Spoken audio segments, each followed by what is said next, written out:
Hello, my name is Milos, and in this video we will learn about the concept of energy hubs. In the energy transition process, we are introducing new generation sources. These sources are not exactly located at the same places where the conventional ones were, and they are not of the same size either. Consequently, the energy infrastructure that we have already built, and in particular the electricity grid, might not be adequate anymore.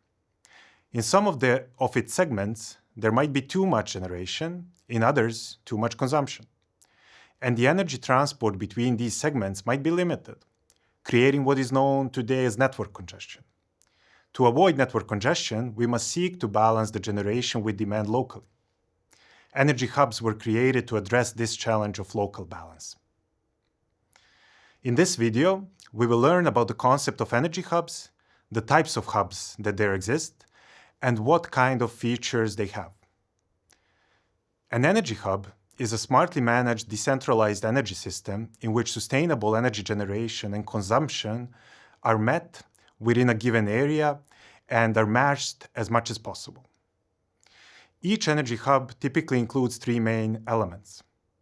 The first is the key energy technologies, such as rooftop solar panels, wind turbines, and heat pumps. The second element is energy storage. This includes home batteries for storing electricity and thermal energy storage, depending on the size and use of the other components. Another option is hydrogen systems, which combine electrolyzers, which produce hydrogen from renewable electricity, with storage that allows it to be used later. As explained before, hydrogen also plays a role as a storage medium, but the technologies involved are currently too expensive, while the regulations about hydrogen are non-existent, both of which slow down its deployment. Finally, the third element is controllable demand, flexible electricity use that can be shifted or reduced when necessary. Examples include electric vehicle charging or industrial processes which can flexibly adjust their operations based on energy availability. Together, these components make it possible to balance generation and consumption locally. So far, the purpose of smart control has primarily been on coordinating electricity flows to address network congestion. However, once smartness is in place, other objectives can be pursued, like reducing CO2 emission footprint, incentivizing local economy through energy sharing, and similar.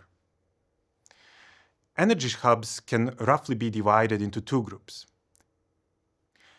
In the first group are hubs consisting of a single stakeholder or a group of already well-connected stakeholders who are used to working together. Think, for example, of offshore wind parks and interconnected industry clusters. In such settings, the stakeholders know each other well and are already experienced in working together. They also manage large volumes of energy and are, in some form or another, already facing grid capacity limitations. This makes energy hub implementations easier in this group. In the second group, there are energy hubs without previous stakeholder connections. This group requires more effort to realize an energy hub because of the lack of prior connections. Energy hubs in this group are typically sorted into four subgroups: residential, mobility, business parks, and industry. We will compare these subgroups on their degree of equality, meaning whether all participants enter the hub on the same terms, and on the interdependence, which reflects how much they rely on one another to operate effectively. If we take a closer look at the residential hubs, we can identify neighborhoods with sufficient key energy hub technologies and controllable demand that could participate in a hub. In the living environment, the key energy hub technologies come together at the neighborhood scale to enable local measurement of electricity and energy use. Neighborhoods can also be equipped with these assets over time, rather than relying solely on existing installations. Newly built living quarters will of course be easier to equip with required technologies than retrofitting the old ones. Citizens can participate individually through homeowners associations or by forming local energy cooperatives. Because each stakeholder contributes differently to the local energy use, they must negotiate on the same terms and agree on how to share the limited available capacity. This gives each participant some power at the negotiation table, but also creates relationships characterized by a low degree of equality and high degree of interdependence, as some have more influence or larger contributions than others. Mobility hubs are locations where various modes of transport converge and get connected to the electricity grid. Think, for example, of large bus stations and electric truck stops. They have intermittent charging patterns with occasional surge in demand. It is expected that the fast charging of vehicles will be the dominant part of the consumption. The stakeholders involved are large companies who operate these modes of transport and own these sites.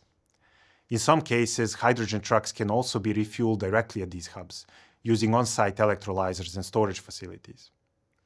The charging infrastructure and scheduling of the vehicles can provide controllable demand, helping to balance energy use within the hub.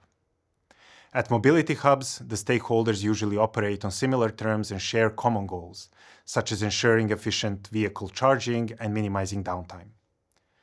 This results in a high degree of equality, since each party contributes comparable assets and depends on the same grid capacity and infrastructure. At the same time, these stakeholders are highly interdependent, as the operation of one directly affects the others. Charging schedules, grid use, and energy availability must be coordinated to avoid congestion and ensure smooth operation across all transport modes. Business parks are locations where businesses are hosted but not necessarily interlinked in their daily operations. Through the energy hubs, they get connected. Business parks have commercial consumption patterns with most of their activity over the workday. They can have various assets including solar generation, electric vehicles, batteries, and so on. So it is hard to have one solution that fits all approach. However, their objective of sharing the network capacity among themselves requires them to work together. In business parks, companies generally operate independently, but share similar energy needs and objectives, which creates high equality among stakeholders. Their need to coordinate energy use and share network capacity efficiently makes their cooperation highly interdependent within the hub. Industrial hubs include industries that make products like chemicals, ceramics, cardboard, and other materials. The available technologies are similar to those in other energy hubs, but what makes them different is the flexibility within the production process itself. Some industrial plants and processes have the potential to adjust their energy demand, offering flexibility in how and when they consume energy. This is, however, very specific to the industry in question. If the plant has high heat demand, which is supplied by a combined heat and power plant, a small flexibility potential can be expected. On the other hand, if the heat is supplied by electric boilers or heat pumps, there is a higher potential for control. Hydrogen and thermal energy storage can also be important here, helping to manage fluctuations and store excess energy. Since many production processes can shift their energy use in time, they offer a source of controllable demand. Industrial plants typically have much higher energy demands and greater influence over how the local grid is managed or expanded, giving them a dominant position compared to smaller stakeholders like local businesses and residents. This means that there is a low degree of interdependence with others and a low degree of equality in the relationships within the hub. In this video, we learned what an energy hub is, a smartly managed decentralized system that coordinates local generation and consumption to balance energy use. We also explored the different types of energy hubs, including those in residential, mobility, business parks, and industrial settings, and their key characteristics. And finally, we've compared them on the degree of equality and interdependence.